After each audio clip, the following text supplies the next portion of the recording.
سب سے اولا والا ہمارا نبی، دونوں عالم کا دولہا ہمارا نبی، سب چمک والے اجلوں میں چمکا کیے، اندھے شیشوں میں چمکا ہمارا نبی۔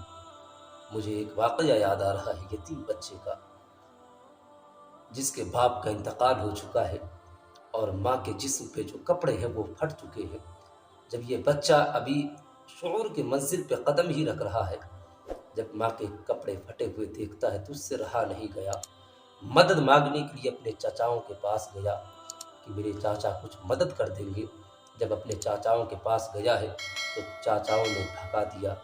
جب یہ بچہ گیا تھا تو ہنستا ہوا گیا تھا کہ ایک آس لے کر گیا تھا، لیکن جب لوٹا ہے تو آنکھوں میں آنسو لے کر لوٹ رہا ہے۔ کسی نے دیکھا تو مشورہ دیا کہ کیا ہوا؟ کہا مانگنے کے لیے مدد گیا تھا لیکن چچا نے بھگا دیا مجھے۔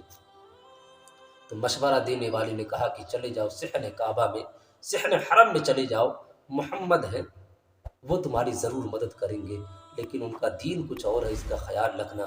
وہ بچہ اپنے ماں کے پاس گیا، جانے کے بعد کہتا کہ امی جان چچا نے تو بھگا دیا لیکن گھبراؤ نہیں، میں محمد کے پاس جاتا ہوں، وہ ضرور ہماری مدد کریں گے۔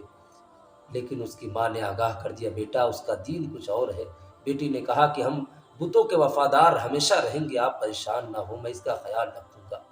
اب وہ چھوٹا بچہ جو ہے اپنے ننھے ننھے قدموں سے صحن حرم میں گیا ہے، جانے کے بعد کہتا ہے کہ میں آیا ہوں مدد کے لیے، لیکن پہلے ہی میں آپ کو آگاہ کر دے رہا ہوں کہ میں آپ کا دین نہیں قبول کروں گا۔ پیارے مصطفیٰ صلی اللہ علیہ وآلہ وسلم مسکراتے ہیں، کہتے ہیں کہ کوئی بات نہیں، بتاؤ تو صحیح کیا معاملہ ہے۔ کہنے لگا کہ میری درد بھری یہ کہانی ہے، ابو کا انتقال ہو چکا ہے، ماں کے جسم پہ جو کپڑے ہیں وہ بھی پھٹ چکے ہیں، مجھے اگر ہو سکے تو لباس دے دیجئے۔ رحمت والی چادر کو آپ نے اتارا ہے، بچے کے جسم پہ ڈال دیا، کہا لے جاؤ اپنی ماں کو اس سے پردہ کروا دو۔ وہ بچہ جب کپڑے کو لے کر آیا ہے، ماں کو دیا ہے، تو ماں نے کہا بیٹا تم نے دین تو قبول نہیں کیا؟ کہا نہیں ماں، میں نے پہلے کہہ دیا تھا میں دین نہیں قبول کرنے والا ہوں۔ اس کی ماں نے کہا کہ بیٹا ہمیں اس کا دین قبول کرنا چاہیے، سچے نبی ہیں، وہ ہم لوگوں کا کتنا خیال رکھتے ہیں، یتیموں کا درد وہ سمجھ سکتے ہیں، غریبوں کا درد وہی سمجھ سکتے ہیں۔ ایسے ہی بچے کا ایک واقعہ یاد آ رہا ہے کہ ایک بچہ غائب ہو چکا تھا، باپ تلاشتے تلاشتے بارگاہ مصطفیٰ میں پہنچا تو صحابہ اکرام بیٹھے ہوئے تھے، تو اس نے پوچھا کہ ذرا بتاؤ کیا میرے بیٹے کو کسی نے دیکھا ہے؟ تو ایک صحابی رسول کھڑے ہوتے ہیں، کہتے ہیں کہ ہاں میں نے آپ کے بیٹی کو فلاں باغ میں چند بچوں کے ساتھ کھیلتا ہوا دیکھا ہے۔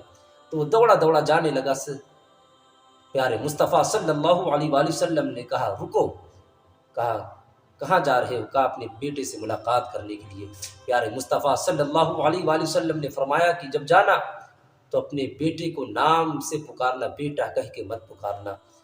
تو باپ نے کہا کہ بیٹا میرا ہے، باپ ہوں میں، اس کا نام لے کے کیوں پکاروں گا، بیٹا کہہ کے ہی پکاروں گا۔ پیارے مصطفیٰ نے فرمایا کہ تمہیں پتہ ہے ان جو بچے وہاں پہ کھیل رہے ہیں، نہ جانے کتنے ایسے بچے ہوں گے جو یتیم ہوں گے، جن کے باپ کا سایہ ان کے سروں سے اٹھ چکا ہوگا۔ تمہارا بچہ کئی دنوں سے بچھڑا ہوا ہے تم سے، جب تم جا کے اپنے بیٹے کو پکارو گے بیٹا کہہ کے تو بہت درد بھری آواز نکلے گی، اور یہی آواز جب ان بچوں کے کانوں سے ٹکرائے گی جن کے باپ کا انتقال ہو چکا ہے تو ان کو بہت تکلیف ہوگی۔ تو پلیز جانا تو آپ نام لے کے پکارنا۔ ہمیں وہ نبی ملا ہے جو درد مندوں کا خیال رکھ رہا ہے، ہمیں وہ نبی ملا ہے جو غریبوں کا خیال رکھتا ہے، ہمیں وہ نبی ملا ہے جو یتیموں کا خیال رکھ رہا ہے، ہمیں وہ نبی ملا ہے جو جانوروں کا خیال رکھ رہا ہے، ہمیں وہ نبی ملا ہے جو غریبوں کا خیال رکھ رہا ہے۔ جبھی تو میرے پیارے سرکار اعلیٰ حضرت فرماتے ہیں سرور کہوں کہ مالک و مولا کہوں تجھے، باغ خلیل کا گل زیبا کہوں تجھے، تیرے تو وصف عیب تناہی سے ہے بری، حیران ہوں میرے شاہ میں کیا کیا کہوں تجھے، لیکن رضا نے ختم سخن اس پہ کر دیا، خالق کا بندہ خلق کا آقا کہوں تجھے۔